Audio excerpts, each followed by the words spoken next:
Hello and welcome to News Cycle. You're live on the global television, reaching you from the nation's capital, Abuja. I am Edikan Michael.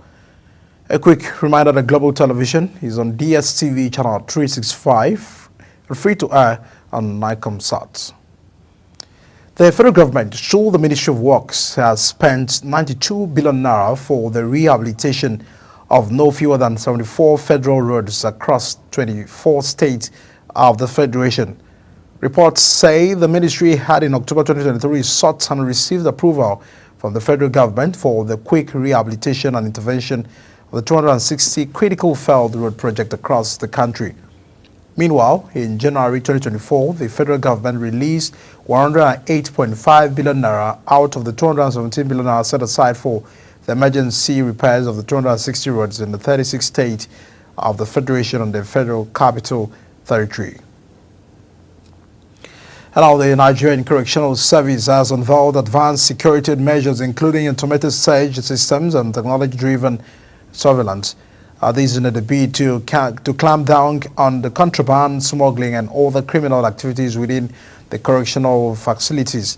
It will be recalled that the service in 2023 confiscated and distributed the contraband items worth over 150 million naira from the custodial centers across the country, and prohibited items were seized through the routine cell inspections and proactive measures at the services headquarters in Abuja. The House of Representatives is considering a bill to alter the 1999 Constitution for the creation of a special account into which all the bird fund credit and the grants to the federal government shall be paid. The bill currently before the Committee on Constitutional Review was sponsored by the member representing Darazo Kanjiwa Federal Constituency, Bauchi State, Masu Soro. Soro, while speaking to journalists on the rationale for the bill, said the bill was to encourage a greater transparency in the utilization of bird funds by dedicating a special account for it and now full disclosure on the utilization of the funds. He noted that having bird funds, grants, and internally generated revenue housed in the same account made monitoring of utilization of the loans difficult. The president of the Nigerian Bar Association, Afam Ozigwe, senior advocate of Nigeria, stated that the Nigerian judiciary is not as corrupt as it has been portrayed in the recent times.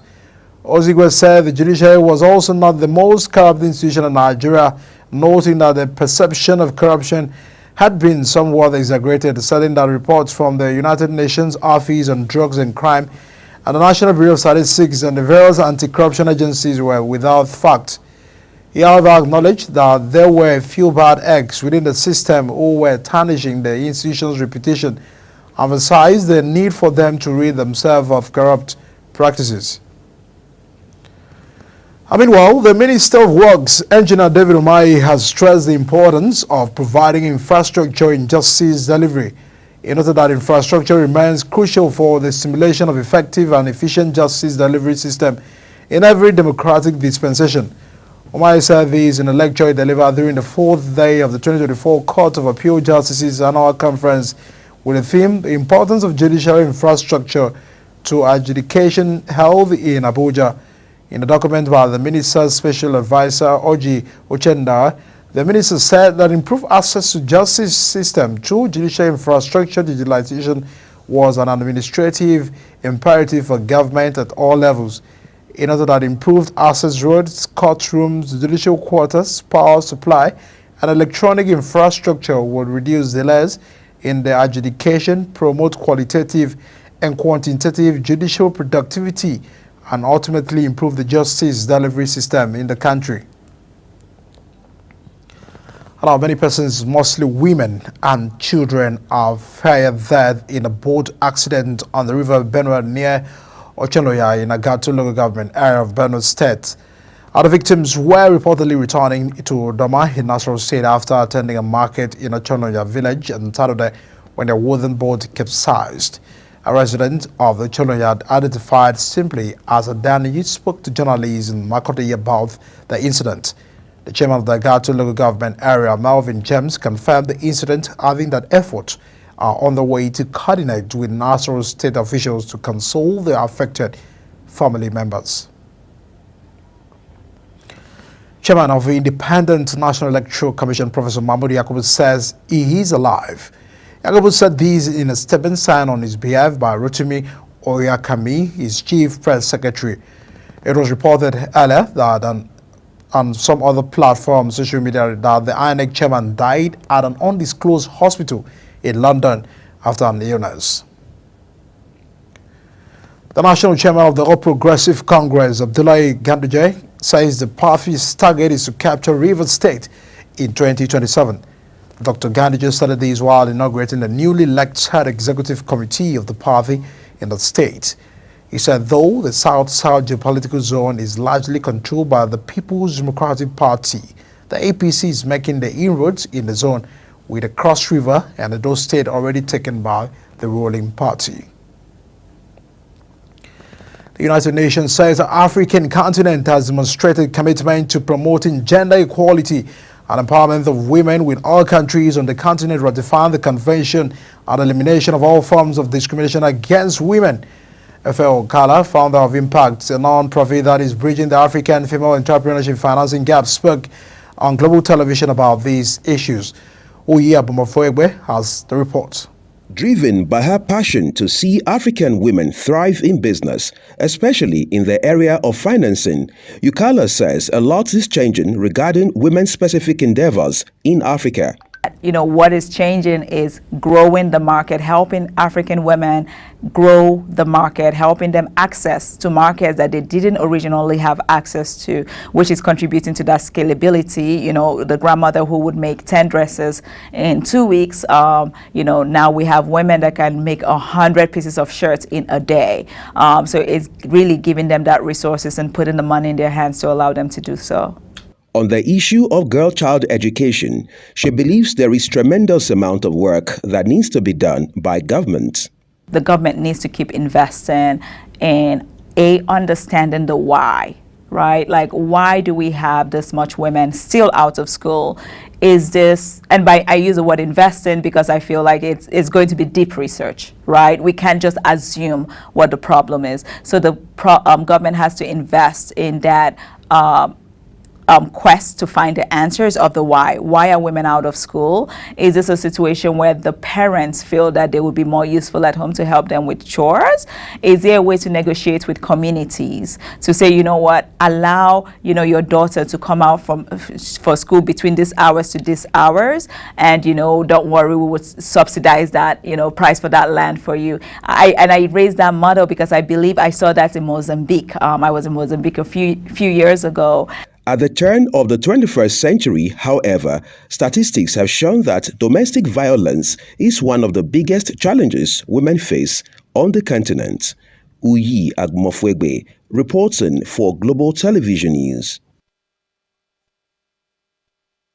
Allow the Academic Staff Union of Polytechnics has suspended a 2-week warning strike. The union, which had embarked on a 2-week strike on December 2nd over what it described as neglect of the Polytechnic's education in Nigeria and other issues, thereby directed its members nationwide to resume duties on Monday. In a statement dated December 12, the union's national president, Shamal Banja, said the strike was suspended following a meeting with officials of the Ministry of Labor and Employment, where a memorandum of understanding was signed with a caveat that another meeting will be held on January 23, 2025 to end the industrial dispute finally. Banja also said that the union's National Executive Council will meet to review the situation ahead of the meeting with the government in January. The authorities in Finland have frozen the assets of Simon Ekpa, the self-acclaimed Biafran agitator facing allegations of terrorism-related activities. A local newspaper says the Finnish government also froze the assets of the companies associated with Ekpa and 4 of his accomplices who are in remand. Ekpa is reportedly being held in the Vanikila, which is reputed to be one of the world's toughest prisons. The Apex Igbo Socio-Cultural Organization, known as NDIGBO Worldwide, has announced the appointment of Fidelis Chukwu as the new President General. According to the statement by the group's National Publicity Secretary Alex Ogbania, Chukwu is to complete the Imo State tenure, which ends on January 10, 2025, following the death of two previous leaders of the organization. Also in the news, the senator representing Delta North Central District in the National Assembly, Senator Ned Walker, has called for unity among the Igbo extraction as a significant move to address the pressing issues within the Igbo community. Senator Walker made the call at the 2024 Otuokawe event held in Abuja and tagged strengthening Igbo unity. On the quest for the creation of the new state in the southeast, in a statement by his media consultant Michael Gabriel, Senator Walker stressed the imperativeness of unity among the Igbo people, urging them to come together to achieve their collective social, economic, and political aspirations. Watching the news cycle on global television coming to you live from the nation's capital, Abuja. When news cycle returns, 1 kills 14 people and dies in France. We'll bring details of these as well as business and sports stories coming after this break. Please stay with us.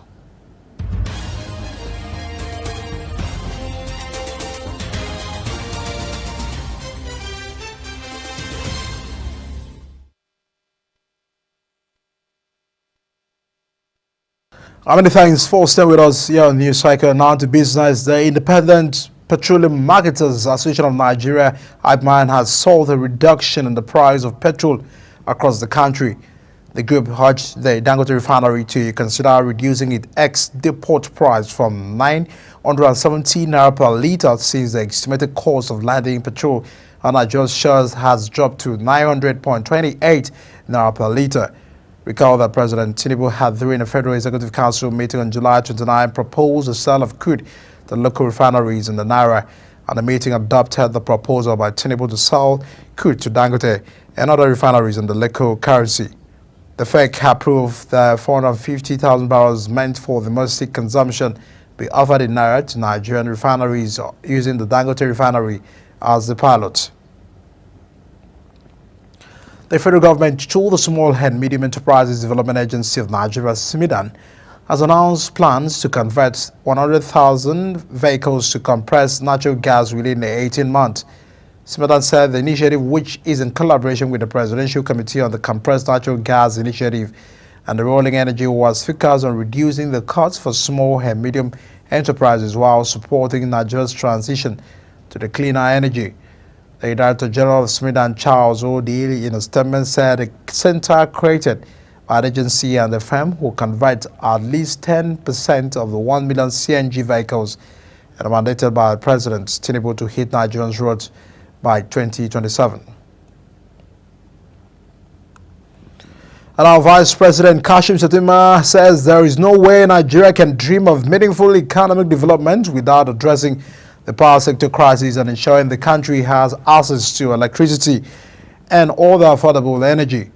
Shettima made the statement when he inaugurated the National Economic Council Ad Hoc Committee on National Electrification and the Council's Ad Hoc Committee on the Polio Eradication at the Presidential Villa in Abuja. He urged leaders in the country to rise above differences to confront the power sector crisis and become part of the recondition of Nigeria as an industrialized nation. And now Nigeria's Oriental Energy Resources Limited has unveiled a $315 million floating production, storage and offloading vessels to boost Nigeria's oil production capacity. At a vessel with a storage capacity of 1 million barrels, which will kick off with an initial production of 17,000 barrels per day before increasing its production capacity to 30,000 barrels per day, is expected to depart for Nigeria in the first quarter of 2025 and commence production at the Okwok oil field in the first half of 2025. Now, Vice President Kashim Shettima, who represented President Tinubu at the commissioning and the naming ceremony of the vessel, described the facility as more than just a maritime infrastructure project, saying it is a pointer to the success of President Tinubu's reforms in the sector as well as Nigeria's growing global influence. And out to foreign scene, the United States Secretary of State Antony Blinken has called the impeachment of the South Korean President Yoon Suk a sign of democratic resilience and pledged to work with the Seoul's new leadership. Blinken, speaking to newsmen in Jordan, said he thinks the most important thing is that of the Republic of Korea demonstrated democratic resilience added that the world has seen the South Korea follow peacefully, a process laid out in the constitution. Hence, the United States is ready to work with President Han Duck as he assumes office, taking over as interim leader. Clonochido has claimed at least 14 lives on the French Indian Ocean island territory on the Mayotte. A security source stated this in an updated provisional tour. And the storm now heading towards the coast of the Mozambique and swept through the Mayo's shanty towns and leaving widespread devastation. And the French Interior Minister Bruno Retailleau has warned that the final toll could be significantly higher. The cyclone Chido, also referred to as Chido 25, is a tropical cyclone currently being monitored in the southern Indian Ocean, which has triggered significant alerts due to its potential impact on the coastal regions.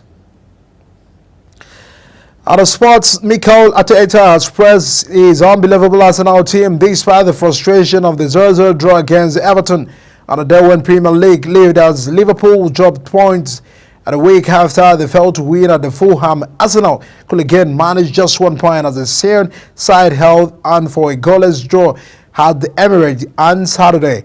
Mikel Arteta's side remains 6 points behind Liverpool, having played a game more than 10 man Reds twice, coming behind the 2-2 draw at Anfield. The Ghana's Premier League runners-up for the past 2 seasons are also a point behind Chelsea.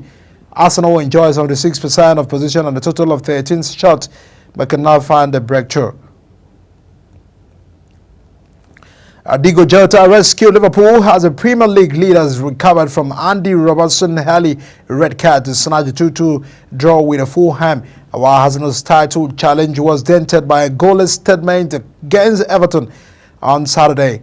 With just 4 minutes left at the Anfield, Anslow's slide were in danger of losing for just the second time in the 15 flight games this season.